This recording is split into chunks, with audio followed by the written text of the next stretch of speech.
Imagine a nation teetering on the brink of chaos where government shutdowns starve the hungry, cripple air travel, and ignite fierce debates over international law and political power plays.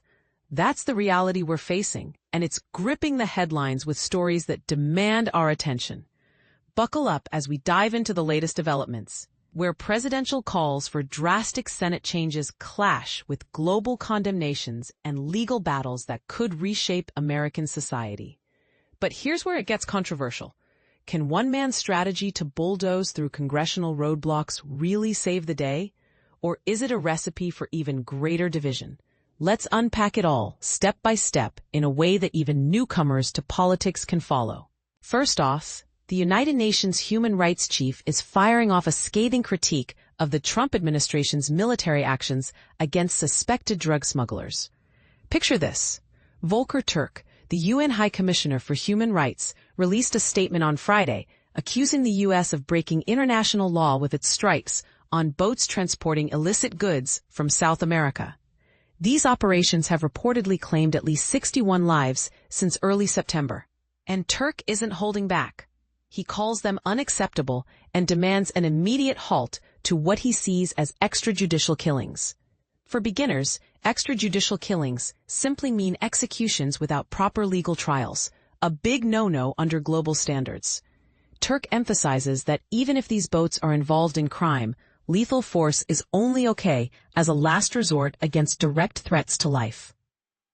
The U.S., as a powerhouse on the UN Security Council, might not feel bound by this, but Turk's words give ammunition to Democrats and human rights advocates criticizing Trump's approach. The president has framed this as a full-blown armed conflict against drug cartels, labeling them as terrorist groups. Yet experts in warfare laws and presidential authority say there's scant evidence backing this up. No clear legal precedent here. Turk's team even points out that the situation doesn't meet the international definition of an armed conflict.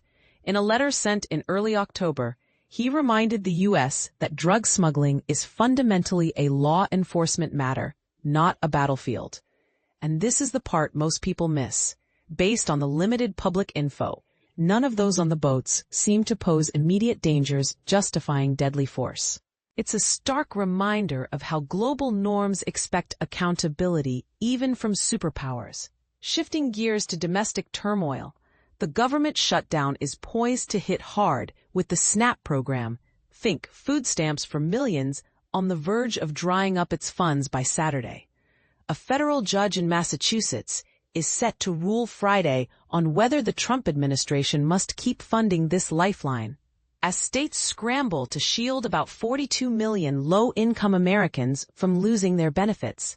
Without intervention, this decades-old safety net could collapse come November 1st, slamming the economy for the poorest families amid a shutdown dragging into its fifth week. For those new to this, SNAP is the Supplemental Nutrition Assistance Program, providing average benefits of around $187 monthly per person, costing the federal government about $8 billion each month, funds Congress usually approves in broader spending bills. States like Arizona, California, and New York have sued, arguing the White House has a duty to tap a $5 billion emergency reserve designed for exactly these crises. The administration, however, stands firm, claiming legal barriers prevent redirecting the money without congressional approval. During a tense hearing Thursday, Judge Indira Talwani questioned this logic, noting the reserve exists for emergencies, and isn't widespread hunger an emergency? Yet, the government warns that even if ordered, payouts could be delayed weeks and halved. Vice President J.D. Vance insists Trump has done all he can to minimize pain. But critics like Senator Patty Murray call it a sick joke, accusing the president of letting people starve when funds are available. And here's where it gets controversial. Is refusing this aid a tough stance against government spending, or a moral failing that punishes the vulnerable for political leverage? Adding to the chaos, air traffic controllers are missing work due to unpaid wages, causing major delays and halts. Orlando International Airport saw the brunt, with warnings of no arrivals possible for periods due to lack of certified staff.